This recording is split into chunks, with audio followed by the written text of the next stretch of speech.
मेरे प्रियो, आज हम परमेश्वर के वचन से मनन करेंगे। परमेश्वर बल देते हैं। आप सभी प्रियो 38 वर्ष के रोगी के बारे में जानते हैं। बाइबल प्रियो यह बताती है कि यरूशलेम में भेड़ फाटक के पास एक कुंड था जो इब्रानी भाषा में बेहतसदा कहलाता है, और इस कुंड के चारों तरफ बीमारी से ग्रसित लोग बैठा करते थे, जैसे अंधे, लंगड़े, सूखे अंग वाले। और ये बीमार लोग इसलिए कुंड के पास बैठा करते थे, इन्हें पानी हिलने की आशा रहती थी। परमेश्वर के दूत नियुक्त समय पर पानी को हिलाया करते थे, और प्रियो, पानी को हिलते ही जो कोई उसमें पहले उतरता वह चंगा हो जाता था। इसी आशा में प्रियो वहां के लोग बैठा करते थे। उनका एक ही मकसद होता था कि जैसे ही पानी हिले मैं उस पानी में कूद जाऊं और चंगाई पालूं। प्रियो, चाहे कैसी भी बीमारी क्यों ना हो, चाहे कितनी भी पीढ़ियों से चलती आ रही बीमारी क्यों ना हो, जो लोग उस कुंड में पहले कूद जाते थे वे चंगाई पा जाते थे। इसी बीच में एक 38 वर्ष का रोगी इसी आशा में वहां पर बैठा करता था। उसे भी चंगाई पाने की इच्छा होती थी, लेकिन प्रियो उस जगह बैठते बैठते उसे 38 वर्ष बीत गए, और वह जब भी जाता पानी में कूदने के लिए तो उससे पहले कोई और कूद जाता, और वह फिर निराश हो जाता। प्रियो, इसी तरह से इसके साथ हर बार होता था। इसके मन में बहुत बार इच्छा होती होगी चंगाई पाने की, लेकिन प्रियो यह हर बार हार जाता था,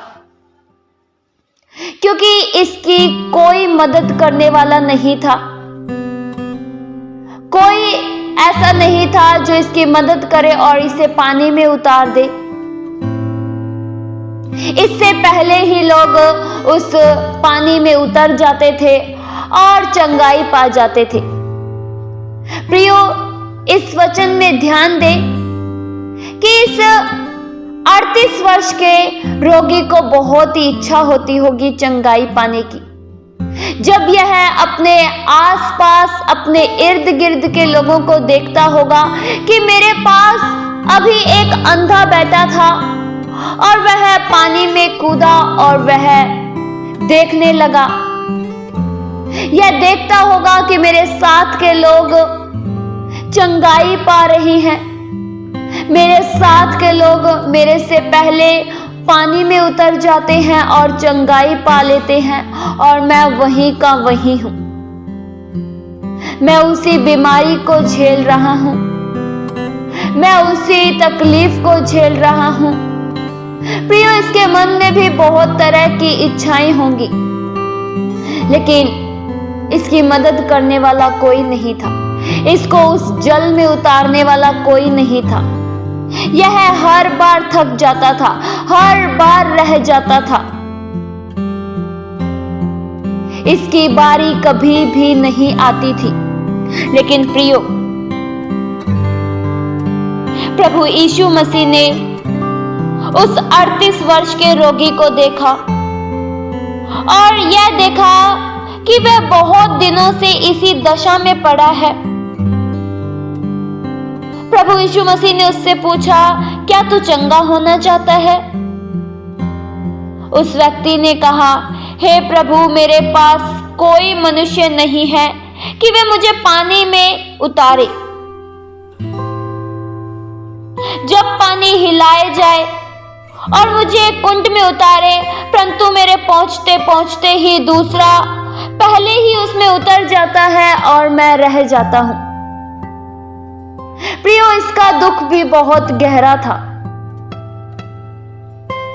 यह व्यक्ति हर बार रह जाता था, हर बार नाकाम हो जाता था, हर बार असफल हो जाता था। लेकिन प्रियो, मैं आपको इस वचन के द्वारा बताना चाहती हूं, आप बेशक असफल होते हो, आप बेशक नाकाम होते हो, लेकिन उचित समय पर परमेश्वर आपकी मदद जरूर करेंगे। अब इसकी मुलाकात उस परमेश्वर से हुई जो स्वर्ग और पृथ्वी के मालिक हैं। इसने अपना दर्द परमेश्वर को बताया और कहा, प्रभु मेरी यह समस्या है, मैं जब भी जाता हूं जल में कूदने के लिए और मुझसे पहले ही आकर कोई कूद जाता है और मैं रह जाता हूं। प्रभु यीशु मसीह ने उस पर तरस खाया। प्रभु यीशु मसीह ने उससे उत्तर दिया, उठ, अपनी खाट उठा और चल फिर। प्रियो, प्रभु यीशु मसीह ने उसे सीधा ही आदेश दे दिया कि उठ और चल फिर। अब प्रियो, उसे पानी में कूदने की जरूरत नहीं थी। अब उसे यह इच्छा नहीं थी कि कोई मुझे उतारे, लेकिन अब वह सीधा ही प्रभु से चंगाई पा रहा था। प्रभु यीशु मसीह ने उसमें बल दिया, उसे परमेश्वर ने ताकत दी। उसके जो घुटनों में बल नहीं था, लेकिन अब बल आ गया। जो व्यक्ति 38 वर्ष से नहीं चला, प्रभु यीशु मसीह के एक आदेशानुसार वह चलने लगा। प्रियो, आप मत सोचें कि आप पीछे हैं। आप ऐसा मत सोचें कि आपके साथ वाले आपसे बहुत आगे बढ़ चुके हैं, आप पीछे हैं, आप उन्नति नहीं कर रहे हैं। मैं आपको आज के वचन के द्वारा यह बताना चाहती हूं, प्रभु आपको आगे बढ़ाएंगे। जब प्रभु आपकी मदद करेंगे तब अद्भुत रीति से होगी, जैसे इस 38 वर्ष के रोगी की मदद हुई और यह व्यक्ति चलने लगा। इस वचन के द्वारा परमेश्वर आप सभी को बहुतायत सी आशीष दे। आइए हम प्रार्थना करें। हालेलुया। स्वर्गीय आसमानी पिता परमेश्वर, हम आपका धन्यवाद करते हैं।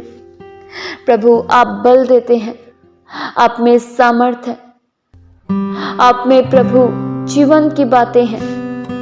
आप हमारे लिए सब कुछ मुहैया करते हैं, इसलिए प्रभु हम आपका धन्यवाद करते हैं। आपकी वफादारियों के लिए धन्यवाद करते हैं, आपके प्रेम के लिए धन्यवाद करते हैं। हम कुछ भी नहीं है प्रभु आपके बिना। हमें आप चलाइए, हमारी मदद आप कीजिए प्रभु, दया करो। ये प्रार्थना यीशु मसीह के जीवित पवित्र नाम से मांगते हैं, सुनो और कबूल करो पिता, आमीन।